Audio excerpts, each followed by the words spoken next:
I'm also pleased to announce to you that Tema Oil Refinery is back.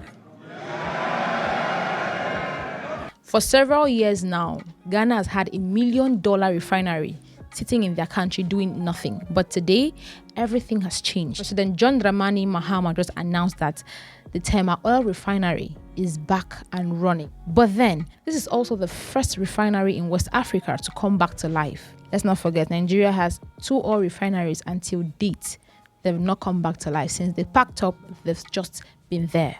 Welcome to Solid Finance Podcast, where we bring you finance and economic updates of things that are happening in Africa and the world at large. Let's dive right in. Big news out of Ghana is the fact that Tema Oil Refinery is back and running. President John Dramani Mahama announced this in front of all Ghanaians, saying that their refinery is back. Hold up, before we begin to, jubilate and be happy about the whole situation, let's ask ourselves the bitter question: why did this refinery pack up in the first place? Has the issue been tackled, or did they just get more loans to fix this refinery? Don't get me wrong, I'm very happy for Ghanaians, but for us to make sure that this good news stays forever, we have to understand what caused this refinery to pack up and then make sure that particular issue has been tackled before we jubilate. Tema Oil Refinery, popularly known as TOR, was brought to Ghana in 1963.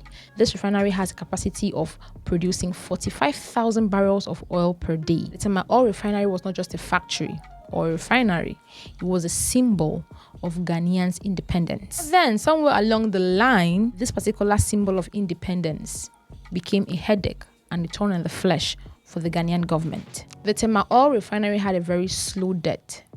It began to die in 2019, and by March 2021, it stopped working. 4 years down the line, that refinery was idle. Even with the fact that they were not producing crude oil, they were still paying their workers. And Ghana was getting fuel from Nigeria, and they were still importing from other countries. According to reports from All Africa, the volume of petrol required by Ghana from Nigeria may drop significantly as the country's state-owned 45,000 barrels per day Tema Refinery has resumed operations after suffering being inoperative since April 2021.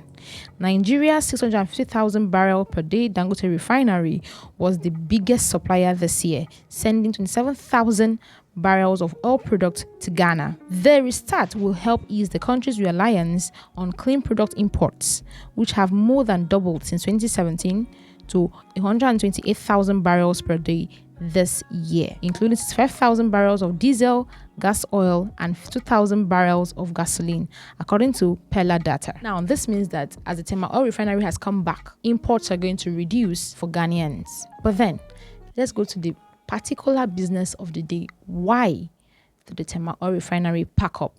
It was packed up for several reasons. The very first reason was the debt. As at December 2024, it was recorded that the Tema Oil Refinery is owing $517 million. Now, you would think that because they packed up in 2021, that their debt was supposed to shrink. It did not shrink. Rather, it was actually increasing. Don't forget, they were still paying salaries to people who were working in that place, despite the fact that that particular refinery was not producing crude oil again. The second reason was mismanagement and interference from political parties. The third reason was broken equipment. The fourth reason was crude supply shortage. And the final one was accounting chaos. Chaos in the sense that they could not balance their reports again. They could not know where this particular amount of money went to and who spent it. Let's not forget, in 2021, the president was President Nana Addo. President John Dramani Mahama just came into power and he had to inherit this debt. He's looking for ways to fix it, and he's doing a good job, if you ask me. This brings us to the point that it was not just one decision that made the refinery to pack up. It was not just because of debt. Rather, other factors also contributed to the packing up of Tema Oil Refinery. So on 30th of October 2025, maintenance started at the site. Workers were asked to go to work and begin to maintain, check out the equipments that are not good, and then fix them up. On 19th December 2025, the regulators went in to check out every single thing in the factory. In late May, Tema Oil Refinery received 1 million barrels of oil. That is serious great news. On 1st of August, President John Dramani Mahama commissioned Tema Oil Refinery. The videos were everywhere. It was a very great sight. It was a thing of joy for all Ghanaians and every single African. This is another plus for us. Now we have Dangote's refinery and the Tema Oil Refinery working smoothly in Africa.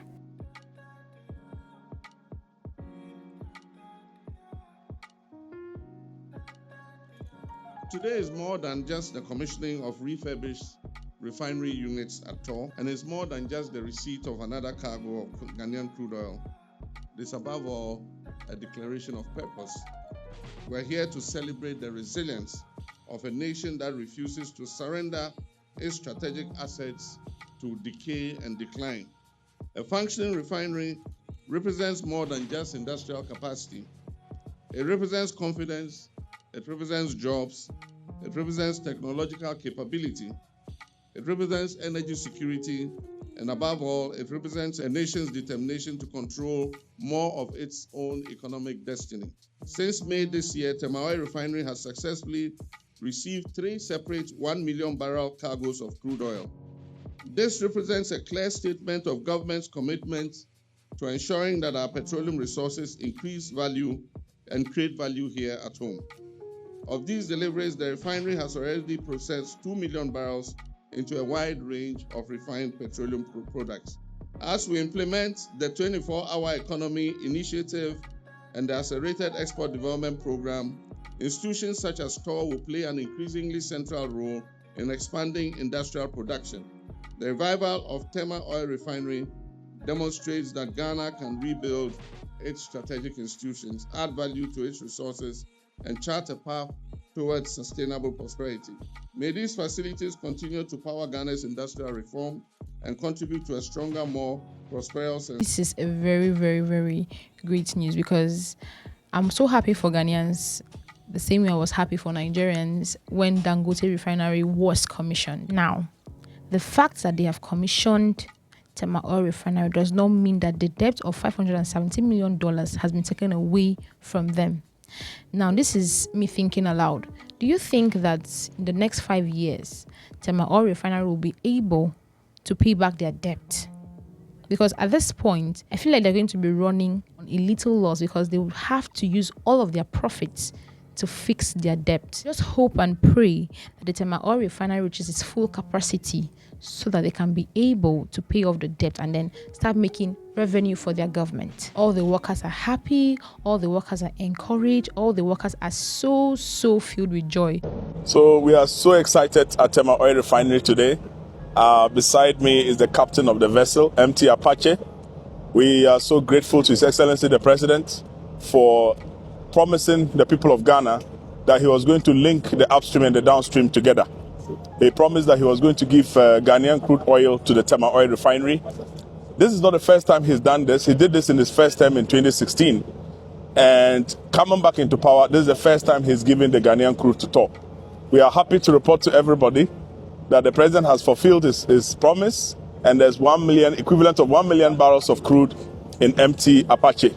They're about to start discharging, and then the refinery will refine it for the Ghanaian people. So in the few coming days, you have your Ghanaian crude turned into petroleum product in your vehicles, in your various cars, as you cruise from Accra to Kumasi to Takoradi and Cape Coast. Thank you for your support. Thank you for your continuous prayers for the president and Ghana. And also I want to thank our Greek brothers. They've brought us good luck. They've sailed this vessel safely here. And I was just telling them that MT Apache is about to become more famous.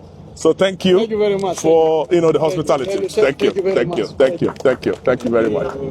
So that means those in Accra, Ghana, those in Kumasi, those in Cape Coast, and the other parts of Ghana, from next week, you guys might just be having fuel cheaper in your area because no longer importing from other countries. It's now being produced in your country. So here's the full picture. Tema Oil Refinery did not just pack up on its own. It packed up because of debt and other serious reasons, which I've already mentioned in this video. The real test isn't the fact that this particular story is making the headlines. The real test is if Tema Oil Refinery is going to be profitable enough to pay back their debt and then start creating revenue for themselves and their government. I'd like to hear your own thoughts Do you think that this comeback from Tema Oil Refinery is going to pay off the $517 million debt, or do you still think that political interventions are going to delay the purpose of bringing back Tema Oil Refinery to life? Do well to like, share, and subscribe to our YouTube channel, Solid Finance Podcast, for more finance and economic updates like this. Until next time.